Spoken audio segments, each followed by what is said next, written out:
And we are live. Good morning. Good morning. Good morning. Good morning. Come on in. Good morning. Good morning. Greetings. Greetings. Welcome. Welcome. Come on in. Let me know where you're checking in from this morning.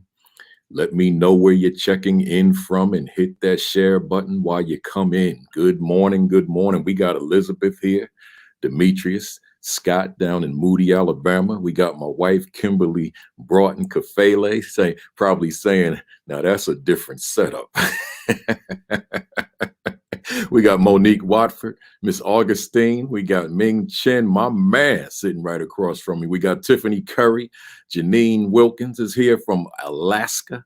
Henry Anderson, Donis Snerling, Anisha Mayberry, Michael Benton, my man, Cincinnati, Ohio, Elias Smith, Mrs. Yolanda McKinney, Jennifer Woody. I'm missing some of you guys because it's going fast, y'all. It's going fast, but I'm going to try to keep up here.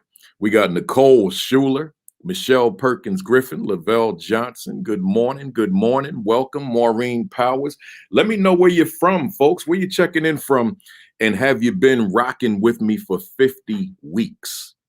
Right? There's my man, Principal Cedric Cooper, Pamela Toller, Chris Wells in the building. There's my mother, Dolores Cushney. She said, looking good. I'm going to tell you about where I am in a little while. But listen, y'all, let me know, is there anybody out there 50 weeks? There's Principal Sheikah Houston. I told you to check out her page. Go to her page and check out her information, right? Principal McKeever Jeter, Chicagoland in the building. Yolanda McKinney said 50 weeks. Where you at, somebody? You been with me for 50? 50 weeks. We started this thing May 2nd in the midst of the pandemic. I said, I'm going to talk to the assistant principals. I'm going 18 weeks. When we got to around 16 weeks, I said, I'm not ready to stop this. We going to 55 weeks. I don't know where that extra 5 came from, but that's what we went with. Kanisha Clark's in the building. Ebony Davis Stevenson's in the building. Lakeisha Mabry. Kimberly McLeod is in the building. Dr. McLeod is in the building.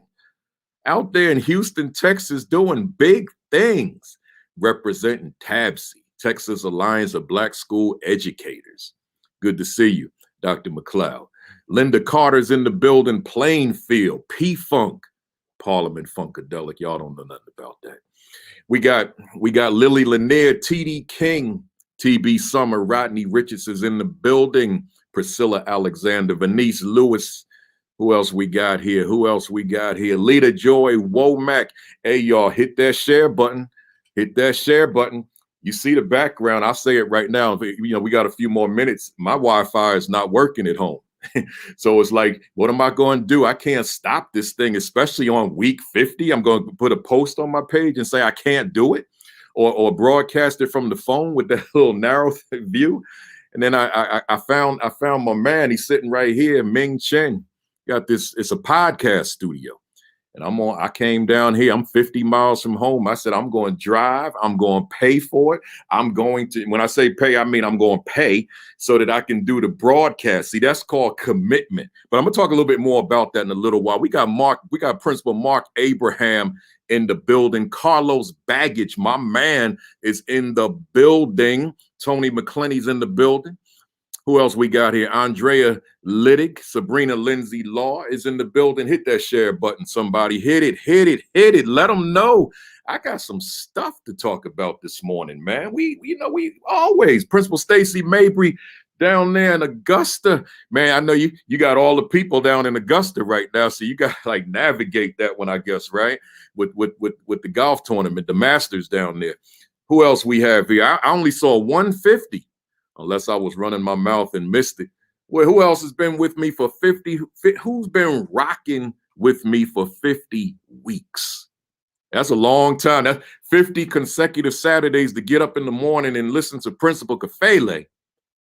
Lita Joy Womack's in the building. Hit that share button. Hey, Twitter, hit that retweet. Facebook, hit that share button. And I see what time it is. I see it. It's 11 o'clock. So I got to say to you, good morning. Greetings. Welcome to week number 50 of the virtual assistant principal leadership academy. Man, 50 weeks. Can y'all believe that? 50 consecutive weeks. Can you believe that? But you know something? As I always say, do you know something? I don't know about you. I don't know. I can only speak for me on this one. I got to tell you how I feel right now.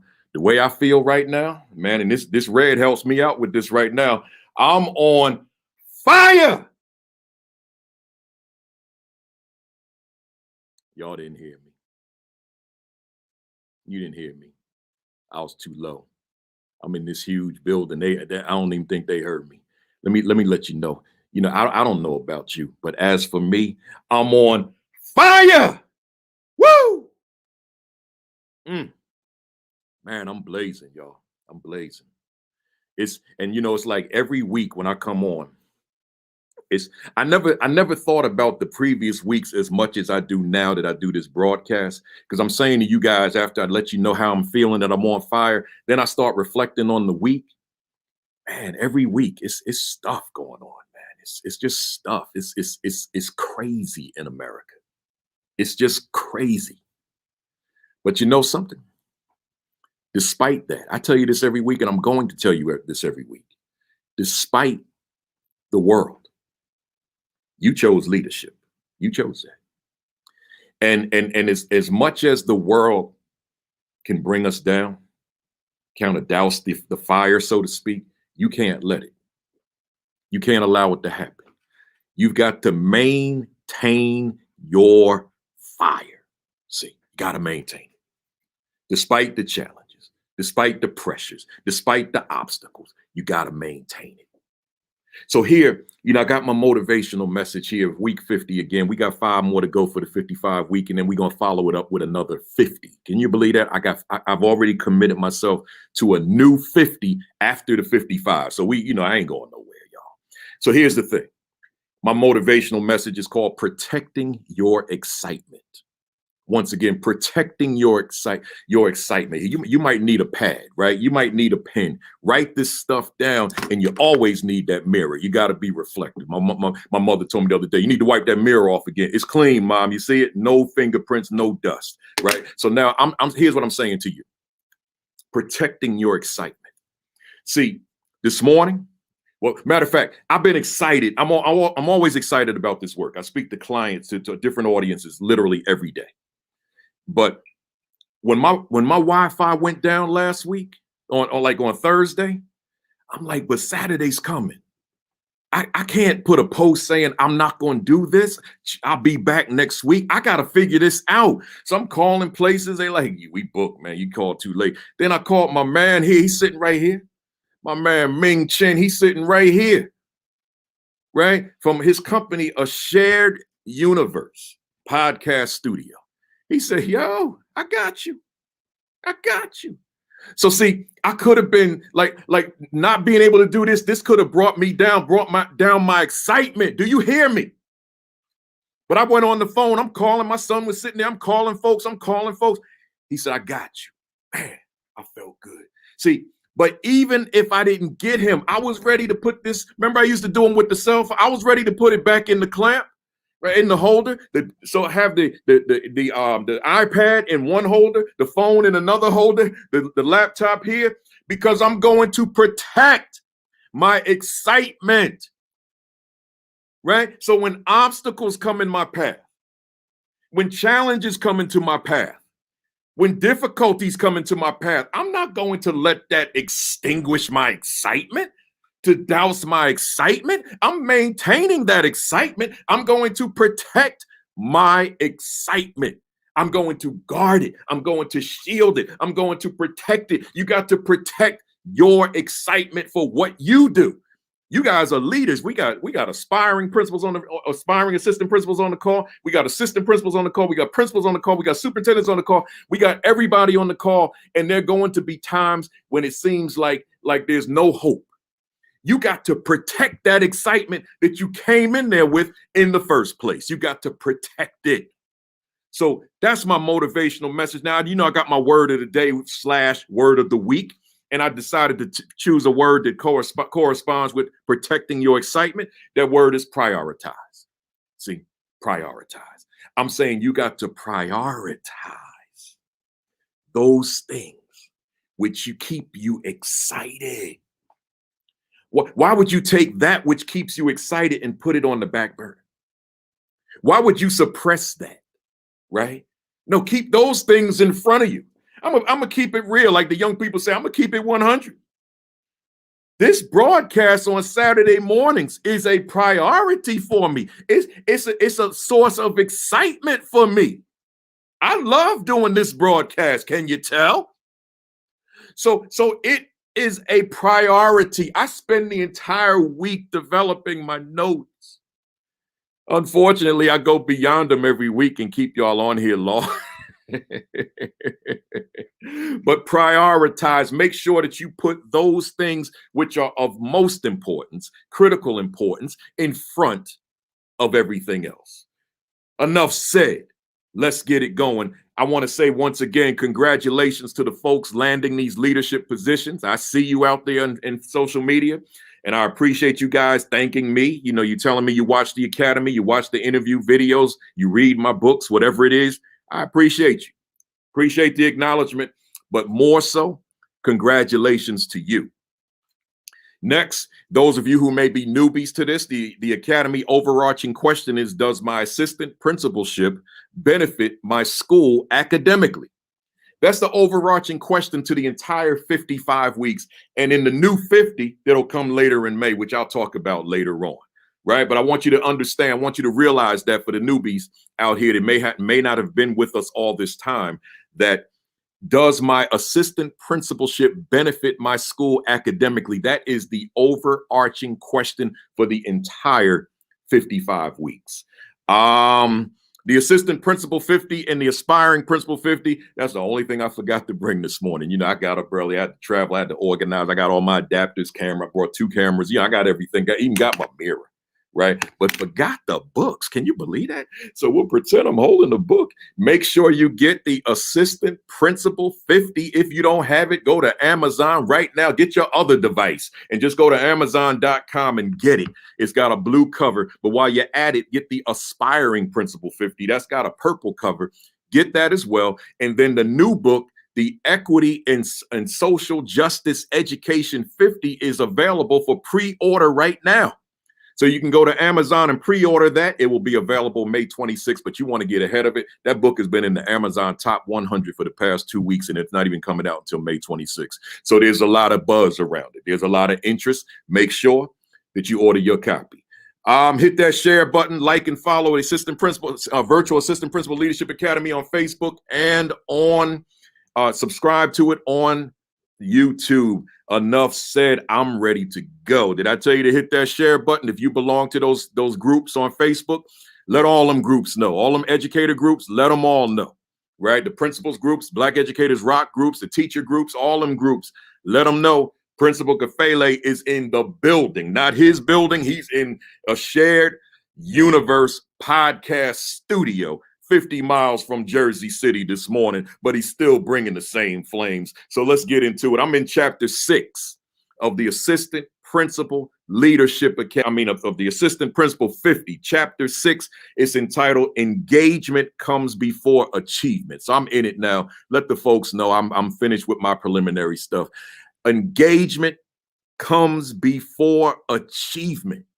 Man, when I put the agenda together, and when I wrote the book, engagement becomes before achievement. That's what this, is one of the chapters. I said, man, there's so much to say about that. And then when I put the agenda together, I said, there's so much more to say to it than what I wrote in the book, as always with every one of these chapters.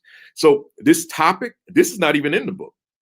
This is something I created this week. It says, love them while you lead them. Once again, love them while you lead them. And I see someone reminded me, I'm not wearing a Negro League shirt. I'm wearing a Brooklyn Dodger alternate jersey. Brooklyn Dodgers, Jackie Robinson week is this week, April 15th, right? So when he crossed the color line back in 1947. So we wearing the alternate jersey, Brooklyn Dodgers today, and then next Saturday we wear the authentic Jackie Robinson Brooklyn Dodgers, right? So here we go. Love them while you lead them. Let's talk about that. Let's talk about it. I said love. That's a strong word, y'all. Love them while you lead them.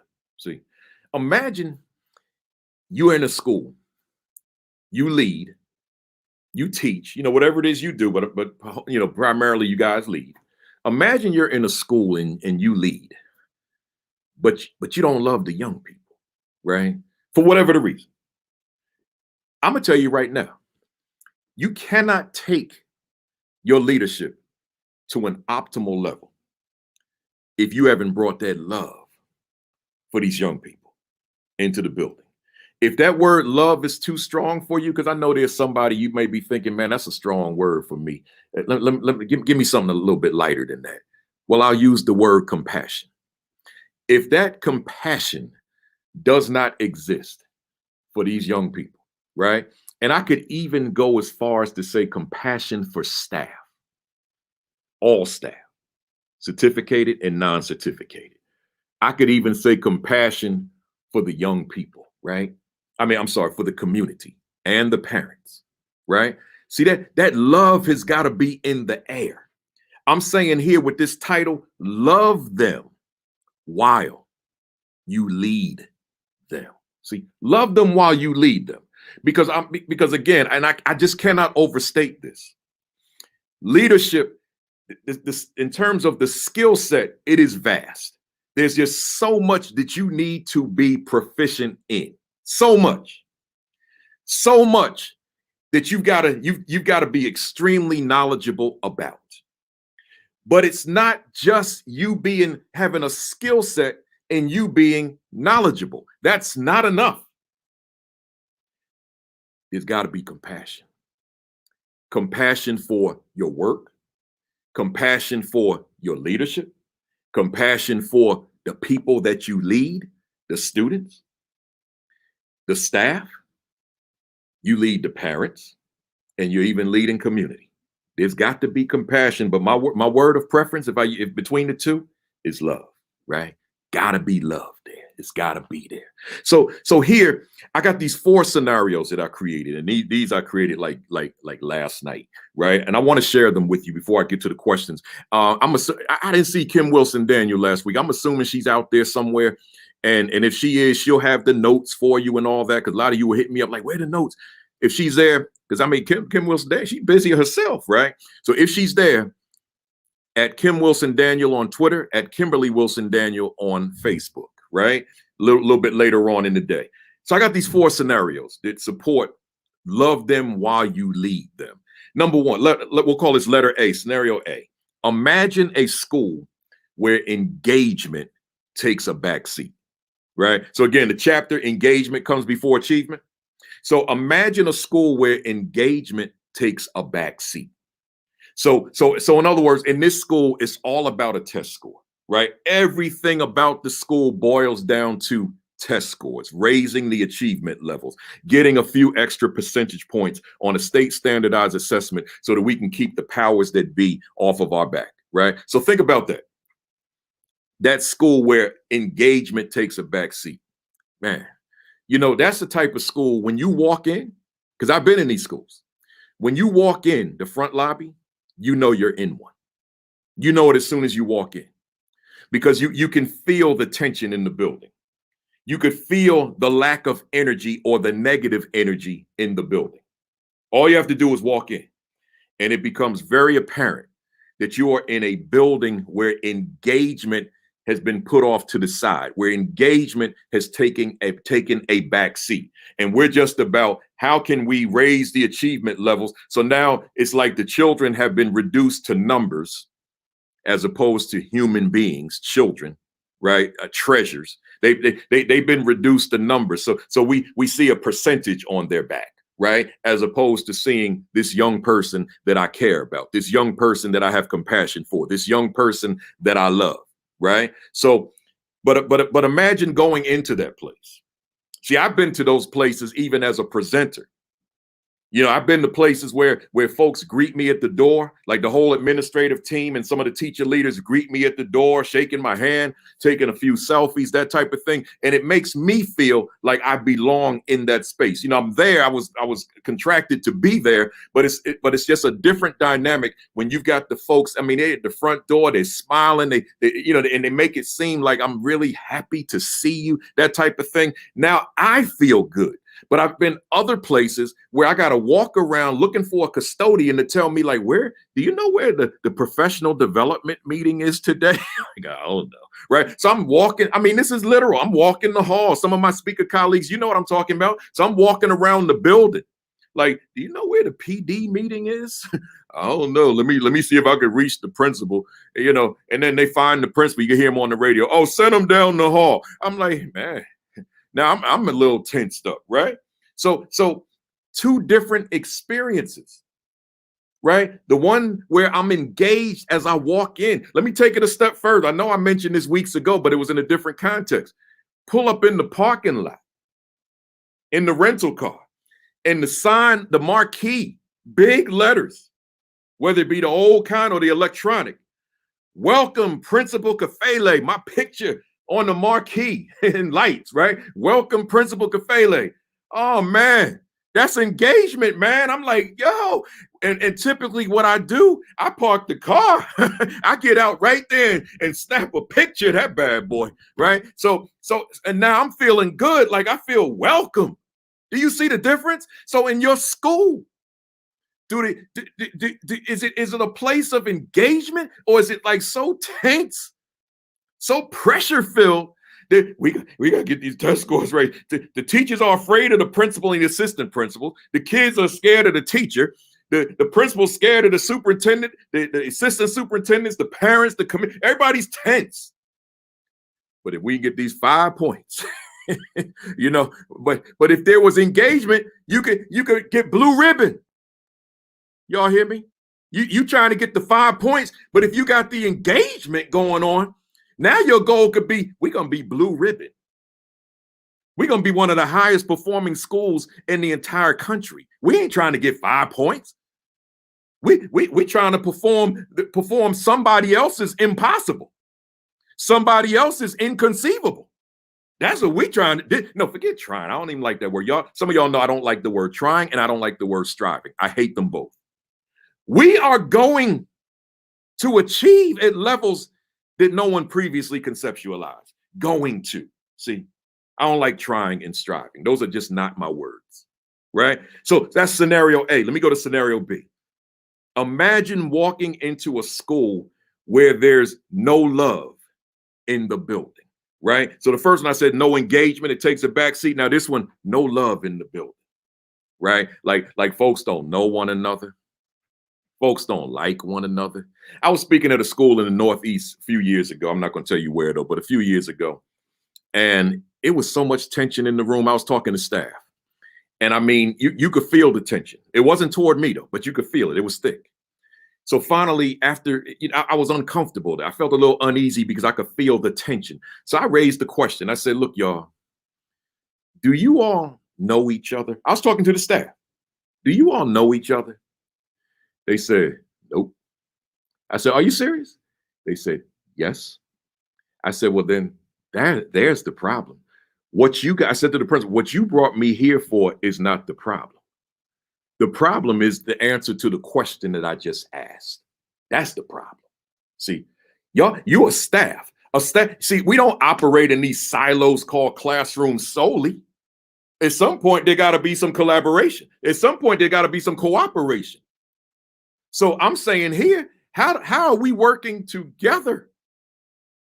How are we working collaboratively if we don't know one another and perhaps don't even like one another? So instead of doing what they paid me to do, I was hoping I still got paid because I definitely didn't follow what they asked me to do. I said, I got to introduce these people to one another. I said, look, everybody stand up, turn to someone you don't know. That should be easy. And walk to that person, introduce yourself, and tell the person a little bit about yourself, and then sit down with that person. Man, we turned that into a 4-hour session. We never got to the topic they brought me there for, but the principal said, I'm so happy that you did what you did. Because again, scenario B, imagine walking into a school where there's no love, no compassion in the building. You can feel it. I felt it. I was uncomfortable. I mean, in my gut, I wanted to get my bag and leave. I didn't want to be in there. It was the energy was too negative. But you know, that's not what a professional would do. So I had to make it work nevertheless, right? So I got enough, letter C, I got 4 of these. Imagine walking into a school where there is love, there is compassion in the building.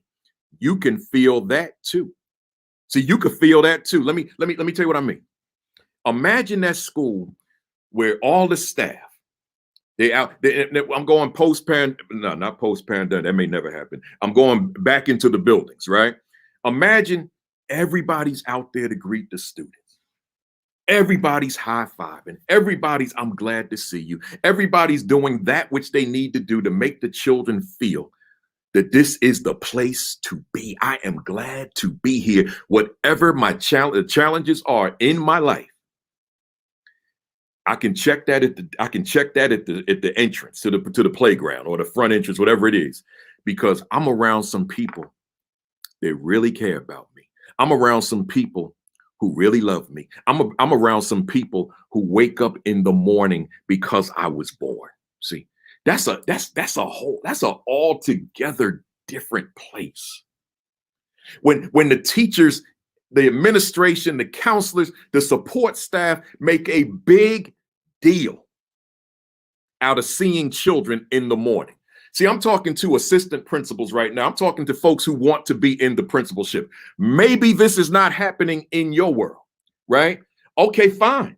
But when you become principal, you got to make it happen in your work. See, we sometimes think I need the strategy, I need the skill set to raise the achievement level. I need to know point A, point B, point C, point D. I got to know these things. Yeah, I mean, you do, but it's all for naught if you don't have those people skills. If you can't humanize the experience, it's all for naught. Just imagine walking into a building, children, and it's exciting. There's something exciting about it.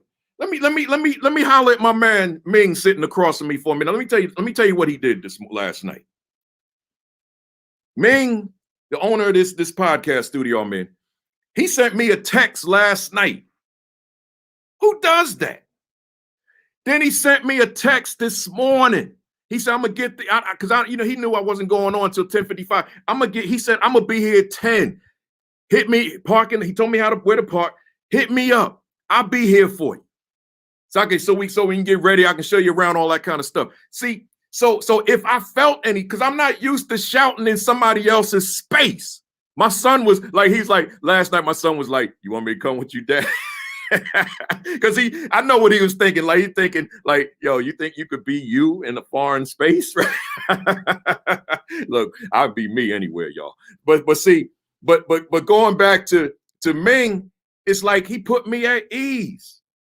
Because I know how I get down on this broadcast, right? But so if he put me at ease, now I can be me. See, humanize the business arrangement, right? So I'm saying it works the same way in the school, y'all. It's the same thing, right? So make them youngsters feel like, man, they excited. Like Vanessa Olive, I think she said good morning, right? Now I don't know if she's saying good morning to me, but what she said is profound. Good morning, those 2 words. Let me tell you something. I'll get ready to bang on this table. Let me tell you something. I've been to those schools where nobody says good morning. I've been there. It's just people walking in like they in Grand Central Station in New York City. Just people milling about. I might be there as a consultant, and the principal trying to talk to me. I'm like, principal, don't talk to me. Not right now. When the students are entering the building, I'm the least of your concern. I mean, the rock bottom least of your concern. How about these babies? Say hi to them, right? Your staff, high five them. Tell them you're glad to see them. Tell them it ain't you without them. Let them know. See, I'm saying to you, that's a different place. Engagement comes before achievement. Love them while you lead them. So now let's keep going. Got my Aunt Kathy in the building. So now, letter D, imagine an extracurricular activity and no staff members present. Woo! Oh, did you hear me? Imagine an extracurricular activity and no staff members present. Whew. What message does that send? And I understand people have lives. I get that. I know they have lives. We got them bright lights on me, y'all. Y'all see what's going on up here, right? just your parents, for whatever reason, may not be in the stands, right? Because we know that happens. But my surrogate parent, let's at least see them. Where Principal Kafele at? Oh, there he is. Oh, he's sitting. He right on the front row. Okay, he good. Where's my teacher? Where's my counselor? Where's that security officer that's always talking to me? And that custodian that's always talking. Oh, there they go, man. So you was on your way to a 10-point night, but they go all them people cheering for you from the school day. Oh man, I'm getting ready to impress them. I'm putting up 30 tonight. I'm putting up 30. We gonna win this thing by 40, right? Because now youngster could feel good. Or let's take it out of sports, the debate competition, right? Debate. Man, I'm tense. Let me make this. Let me keep this thing real. The youngster is African American at the debate competition, but it's in a suburb, and the majority of the people are non-African American. It's a world that this particular youngster, in my imagination, doesn't necessarily know. This youngster only knows it from afar. So now I'm comfortable when I'm debating, when I'm on my home turf. But now I'm somewhere else, and the people don't look like me. The people culturally are different from me. I'm a stranger here. Where's my support? Oh, there go Principal Kafele. All right. But Principal Kafele, if I could keep it real, Principal Kafele got to you before you got to that podium. You make no mistake about that, because I ain't coming late. Y'all hear me? I'm not showing up late. I'll be there early. In fact, we'll probably be on the same bus, right? But where's my teacher? Oh, there go my teacher, right? Where's that security or that custodian, that nurse, that library? There they go. Oh man, I'm ready to step to that podium, man. Give me that mic, yo. I'm ready. See that changes everything, man. I'm saying to you, lead them. Love them while you lead them. Engagement comes before achievement. So but remember, you got to earn that relationship. It doesn't just come because you're the teacher. That could be an adversarial relationship. So you got to earn that relationship. So as you earn the relationship, now youngster looks forward to your presence, right? Send the right message to them youngsters. But we're gonna get deeper with that as I go on, because I got more to say about that. Let's keep going.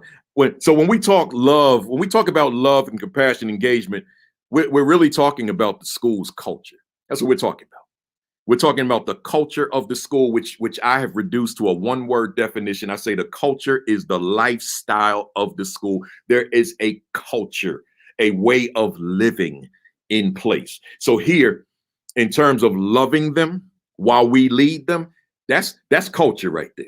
That we create a school-wide culture, starting with you in the leadership, that we are going to demonstrate our compassion for our students, that we are a family. I wish some of my students, my formers, my North Tech family was on here. I challenge any of them to tell me that they didn't hear me use the word family to address them every day that I was in that building for 6 years. Good morning to my North Tech family. See, I want to be family. I don't just want to have a school. I want that to be my family away from home. Because that means I'm approaching them through an entirely different lens.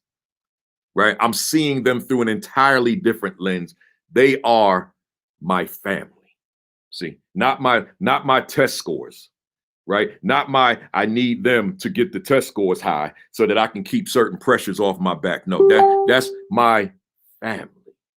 See, so let's keep it moving. So when we're talking about love for students, or love and engagement, we're talking about culture, but we're also talking about climate, the mood, the MOOD, the mood of that school. What is its mood? Is it a good mood? Is it a positive mood? Is it a mood of high academic performance? Right? What is, like, each of you right now, you're in some kind of a mood. I'm in a mood. While we're awake, we're in a particular mood. But it boils down to, what is that mood? Like me right now, I'm fired up. That's my mood. I'm fired up. I'm blazing. That's my mood. Right? Can nothing extinguish this right now. Right? But schools have moods. Classrooms have collective moods. Schools have collective moods. But those moods, you are not in position to allow those moods to evolve organically. You've got to have influence over the mood, because you want the mood to be a certain way, right? So you want that mood to be overly positive. You want that mood to be enthusiastic. You want that mood to be exciting. You want that mood to be energetic, right? Which gives youngsters a much higher probability for being successful, because they're in a climate of a very positive mood. Hit that share button for me, somebody. Hit that retweet button for me, somebody. There's somebody sitting at home right now, and they think it's all about the test score. They're trying to raise the test score, not realizing that we raise the achievement levels, because I don't like talking test score. I use that when I'm talking negative. So achievement levels, the learning, we raise the achievement levels through engagement. Engagement comes before achievement. I told you this maybe last week. I told you this before. I'm going to say it again. Before the pandemic, I speak in several juvenile detention facilities each year. And I know what I'm going into, but I know that I got to turn up the temperature in that room. I know that I've got to create a culture by myself, a culture, a climate that allows those young men to have the willingness to listen. Not just me going in there, okay, let me throw my message at them. They may not want to hear from me. They may have no interest in my message. They may have no interest in me. But what if I can go in there and I can say things to connect with them as I try to forge relationship, or at least rapport with them, before I get into the core message? See, it matters. It matters. So I got a question for you. Why do culture and climate matter relative to student achievement? I just want you to kind of ponder over that as I'm speaking. Why does climate matter relative to student achievement? In fact, if you taking notes, while I'm speaking, just jot down what you think, why they matter as it relates to student achievement, right? And then always, I got you being self-reflective. So I got these questions. I'm gonna finish on time. I just got so much I wrote preliminarily to the questions, but the questions are going to be quick. So the book, The Assistant Principal 50, again, if you don't have it, get it. It accompanies this academy. I'm using question 36 only. So question number 36 from The Assistant Principal 50, and it reads, do I attend extracurricular activities and events? Once again, do I attend extracurricular activities and events? And when I say that, I'm saying as an AP, this was my opportunity to really demonstrate my value to the students, to bond with my students and parents. So in other words, I'm using myself as an example. As an AP, and I've expressed to you multiple times, those of you who have been with me for several weeks, for the long haul, I've told you the worst phase of my education journey was during my 1 year as an assistant principal. It was hard. But you know something?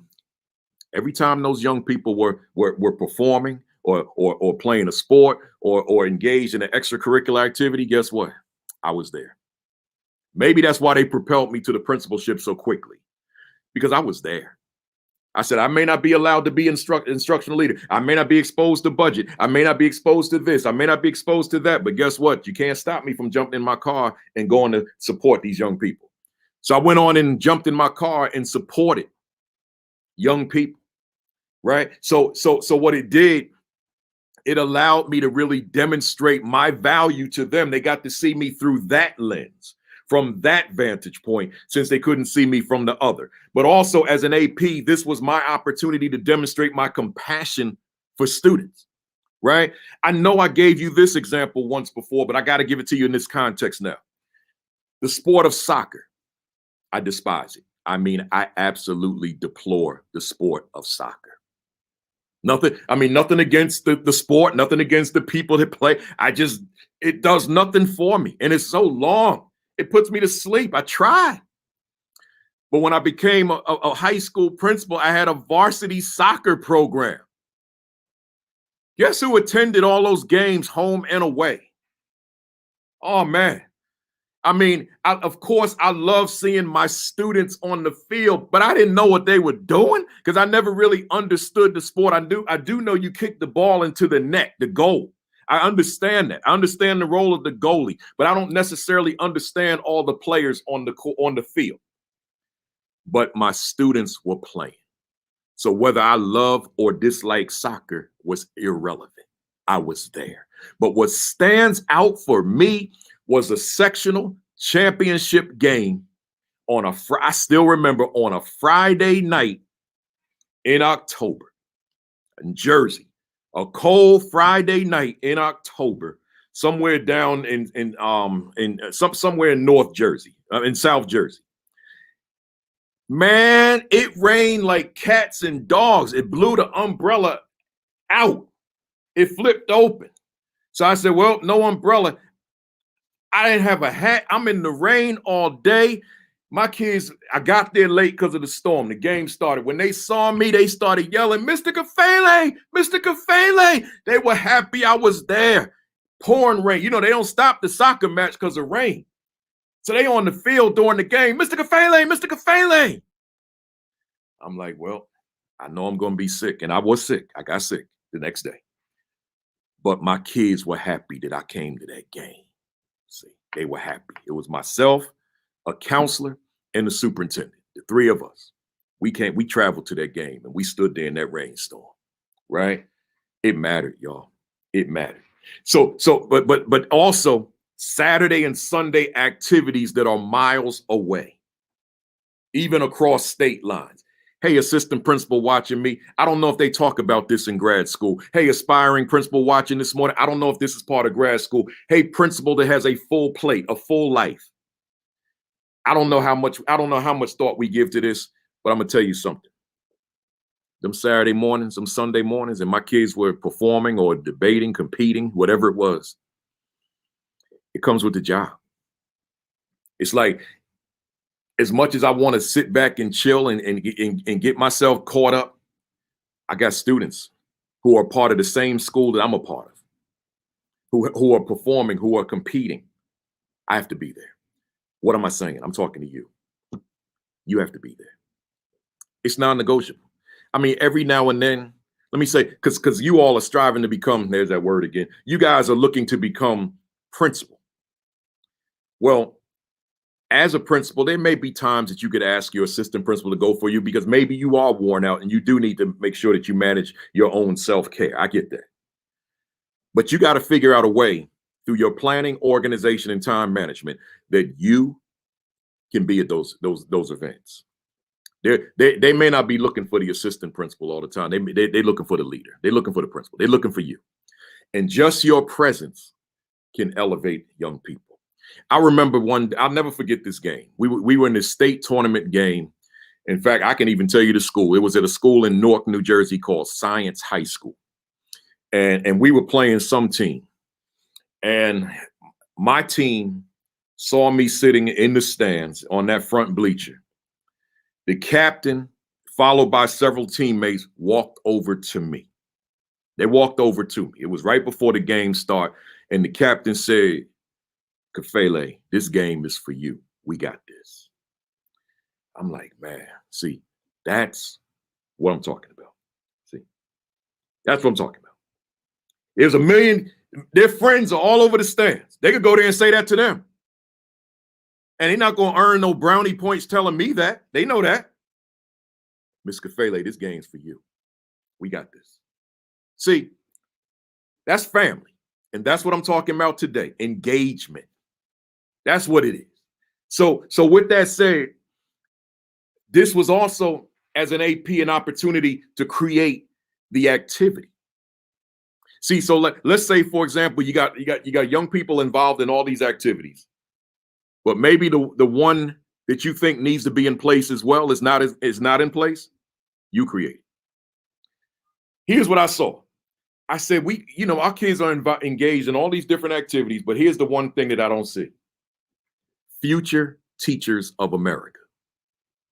We don't have that club. So I created it. And then I would take them to conferences. I would engage them in classes after school. I gave them a book I wrote for teachers to give them a head start, right? So when we talk about engagement, it's not just going to things to activities that are already in place. You're in a position that you may be able to create the activity that's not in place.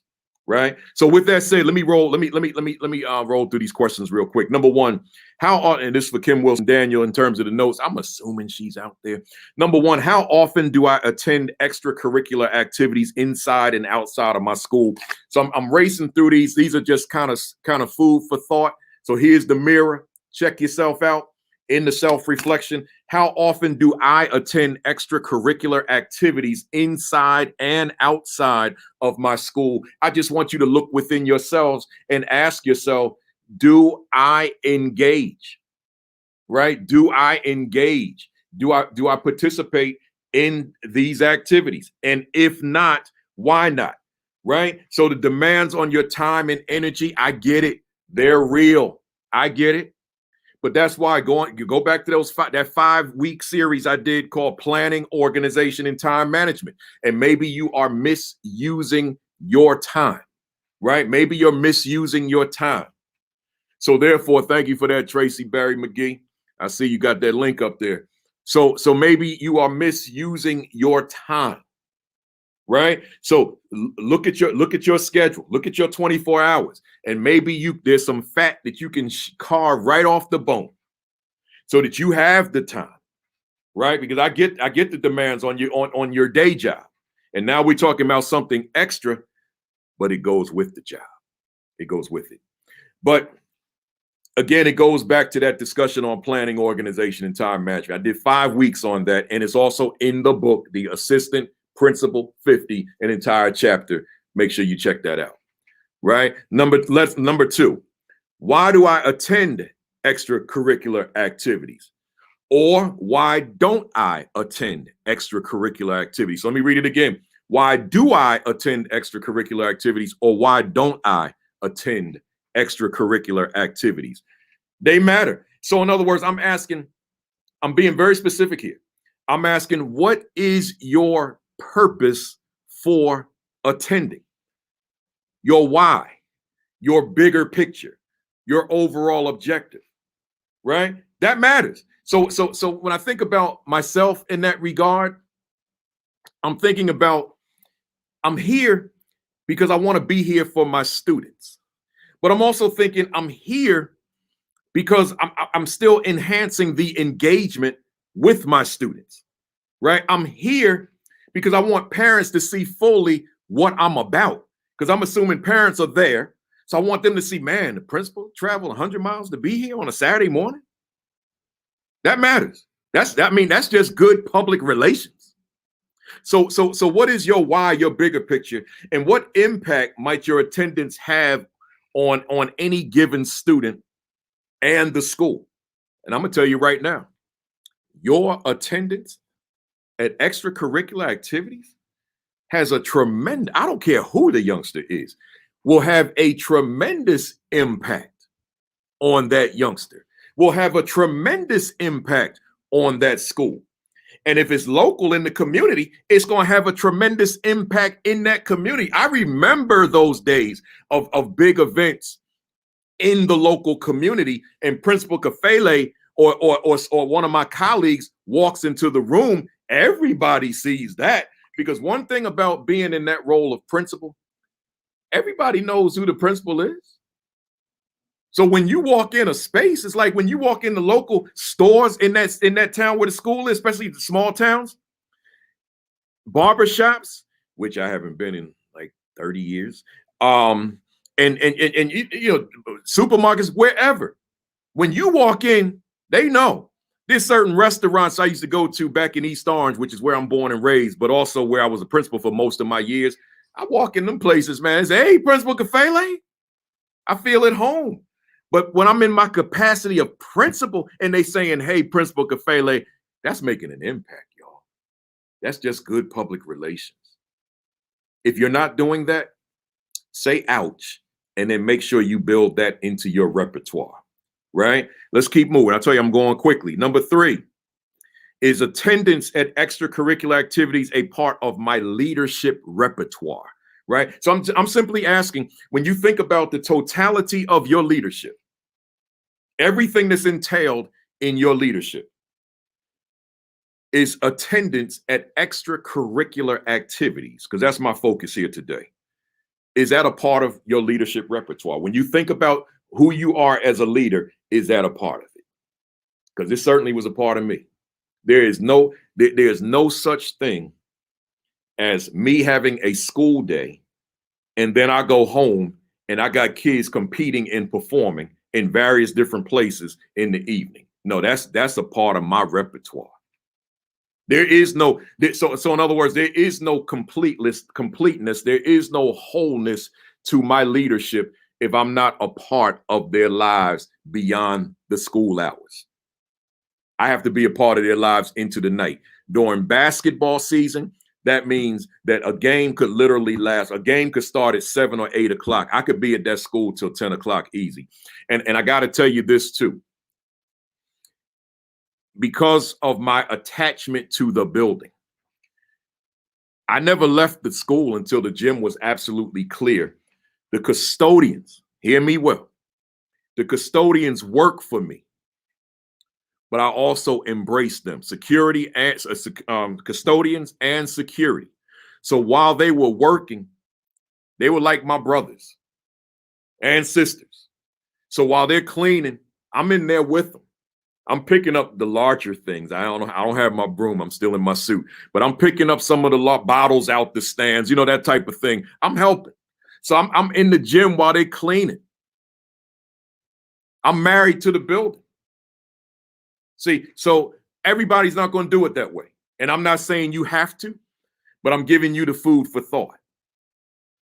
Because see, imagine what that's doing. Because remember we said engagement is not just leader to student.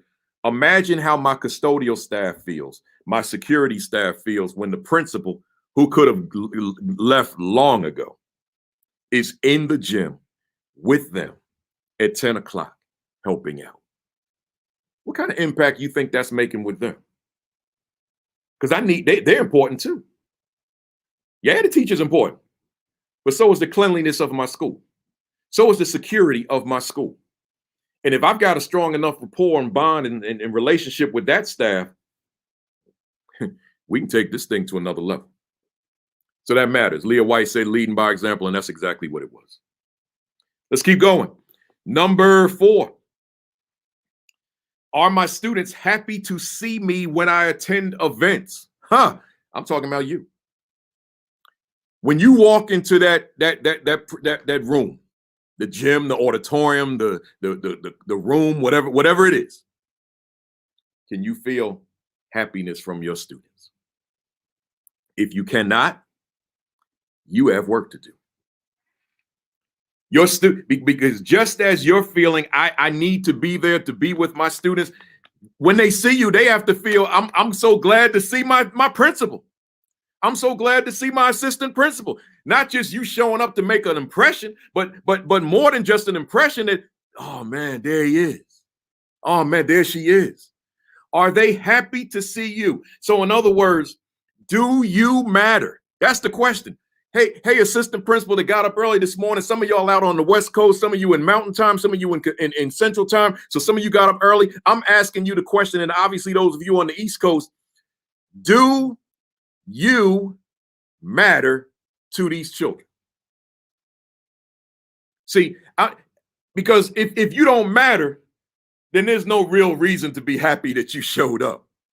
But if you matter to them, but that's all in the kind of relationship you forge with them. See, that's what matters. See, so I asked the question, do you matter on the number 4, but I tweaked it. Does your presence matter? See, because you guys know I make that distinction between identity and presence, right? And see, when I say you, I'm talking about you in terms of your identity. But your presence, I'm just talking about this with your mouth shut. Your presence. Your presence is the representative of your essence. And as I always say, you can never proclaim your presence. Your presence speaks for itself.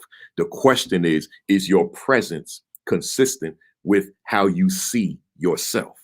Because if there's an inconsistency between the way that you are perceived and the way that you perceive you, then who you are is not what you say. Who you are is what they say. Never forget that. So what does your presence say when you walk into that space? That space. Because not only do you matter, but your presence matters.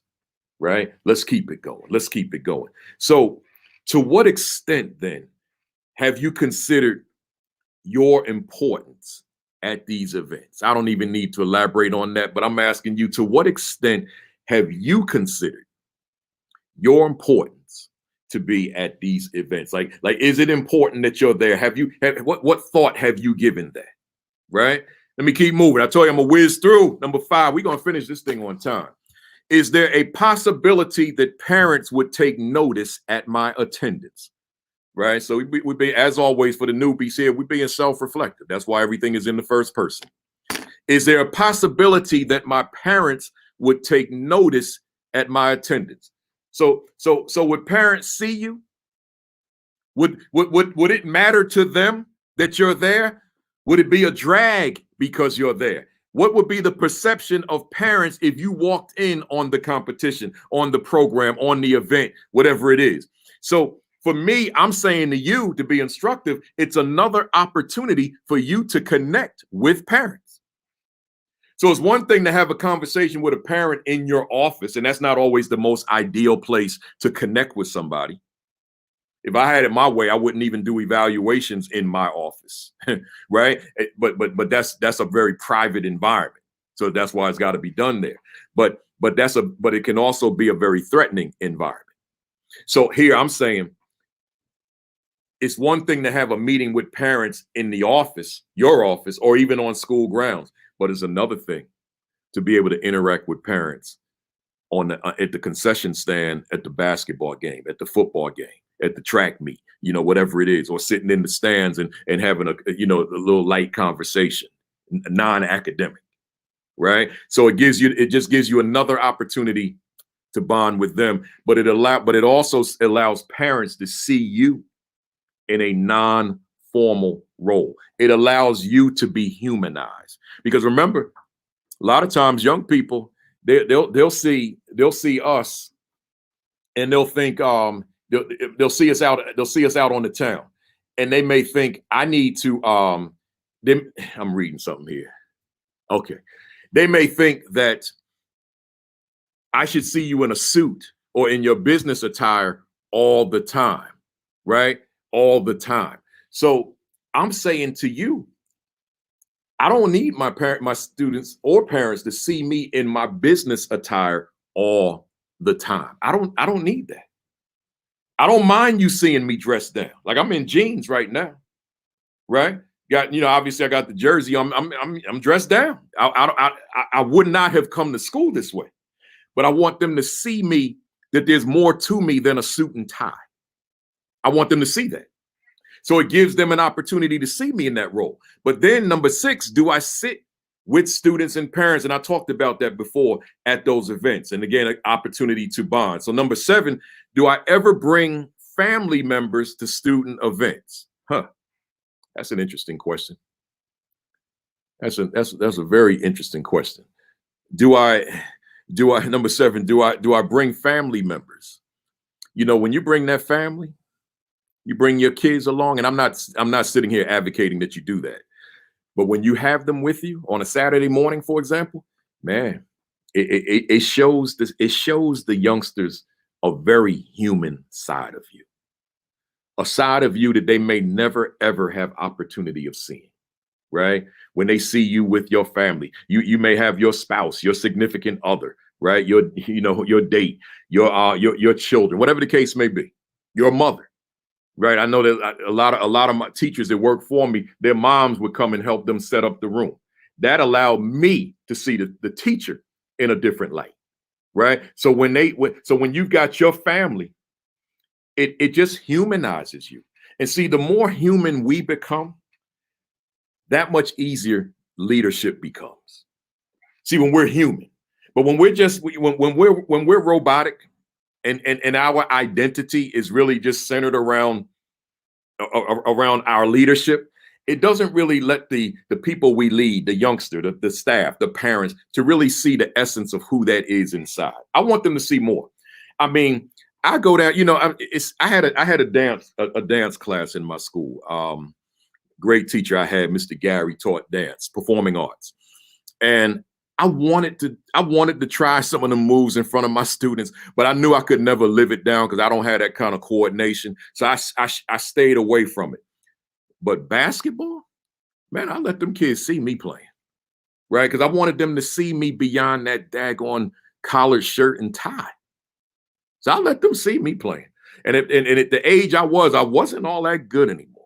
But that was okay. I just wanted them to see that I had some level of skill still, right? So, but it enabled them to see me differently. It enabled me to engage, because that's what we're talking about, engage with them differently. And it allowed me to love them while I lead them, right? Critical. Let me keep going. I'm almost done. Number 8, I got 10 altogether. Do I buy or provide snacks for students and their parents, or provide tickets for those who are in need? Man, I'm just sitting here thinking back on how much money I spent on these young people over the years, right? Young people who are in need, and a whole lot of them were, right? But just picking up the tab. They at the concession stand, I tell the person, I got this. I got this whole line, right? Y'all get what you want. I got this whole line, right? That's just, because again, let's go back to the pressure of test scores for a minute. I'm buying snacks, I'm providing tickets, parents, I got you, I'll pay for the ticket because you ain't coming in free. Somebody gonna pay for it because we need the money. So I'll pay for it, right? But it's positioning me to have that much more credibility in their lives, right? See, it's positioning me because it's showing them, this is just your brother from Jersey preaching what you know. And those of you here who don't know or forgot, now you know. It's positioning me to say that I'm more than just your principal, right? I'm your dad away from school. I'm in your corner away from school. I got your back. And as a matter of fact, folks, this is me just saying this. I'm gonna say it again. I'm saying it one more time. I am not saying this for you to do this, but I'm gonna tell you something that I did. I gave every student in that school my cell number. Every student in that building, I said it over the PA system. Every student in that building knew how to get in touch with me. The beauty was, no one ever called me. I just wanted them to have it if they needed it. Some did text, right? If they had questions about something school related. But I felt like if they get jammed up in the neighborhood over the weekend, their parents, whatever, I want to be accessible. See, that's how we were raising achievement levels. That's how we getting them into college, because the leadership was human. The leadership demonstrated compassion. The leadership was a part of their lives. See, we're building family. That's important. I'm not sitting on here saying to you on Monday, give your school your cell number. I'm not saying that at all. So please don't misinterpret that. I'm telling you something I did. I'm telling you something that worked for me. Now, a lot of them still have it because now they're all older and they'll test it out. Kafele is still your number. Wow. I'm just checking to see how you're doing these days, right? So it's all good, right? I'm almost done, y'all. I exhausted number 8. Number 9, would my absence be noticeable? Let me say that again. Would my absence be noticeable even glaring at a given school event? Right? Again, would my absence be noticeable or even glaring at a given school event? In other words, does my presence matter? So here's what I'm saying. Here's what I'm asking you. If you're not there, does anyone care? That's what I'm asking.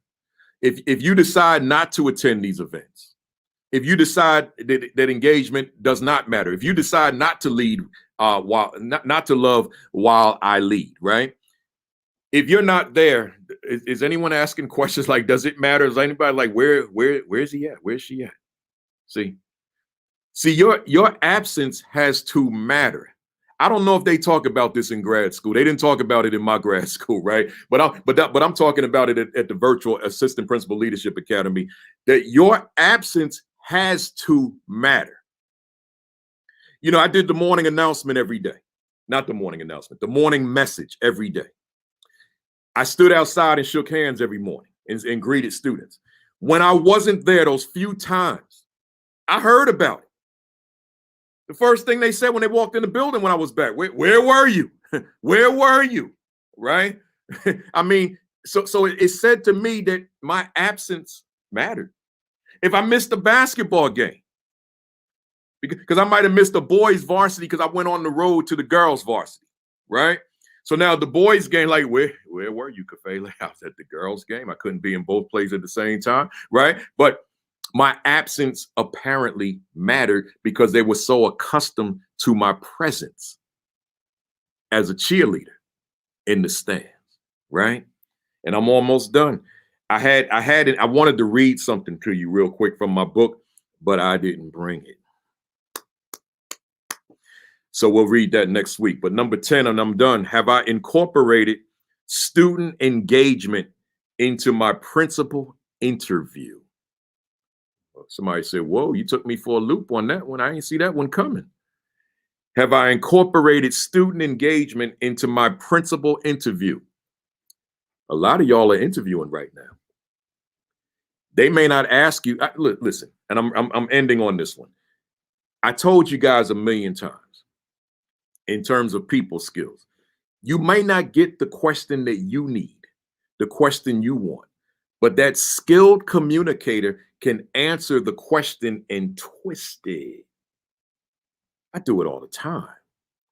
That skilled communicator can receive the question, but twist it to add what they need to add to the answer.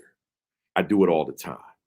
So I'm saying to you, as they ask you questions, you look for that which allows me to highlight something about myself that they didn't ask me. Because you know that this is a selling point, but they didn't ask you to discuss it. They didn't ask you to elaborate on it. So you introduce it. Not so blatantly, but you find a way to weave it in. Like, for example, because someone's probably saying to me, give me an example, Kafele. I got an interview on Monday, right? So they're talking to you about instructional leadership. So you thinking about everything you know about instructional leadership, what you've read, what you've studied, what you've been exposed to, what I've said on here for 5 weeks, I might add. But they never asked you about student engagement. So you talking about the instructional leadership. So you in it, you talking about instructional leadership, you in it. And then you say, but you know something? I'm also able to I'm also able to enhance achievement levels, right? Not only through what I do in terms of my instructional leadership, but there's something about my presence or my attendance at certain events where a large portion of my school is in the audience, which enhances my relationship with young people, which in turn enhances my relationship with teacher. See, and now you take that and you just run with it. Now, I'm not giving you that as a response. This is just me off the top of my head without giving it any thought.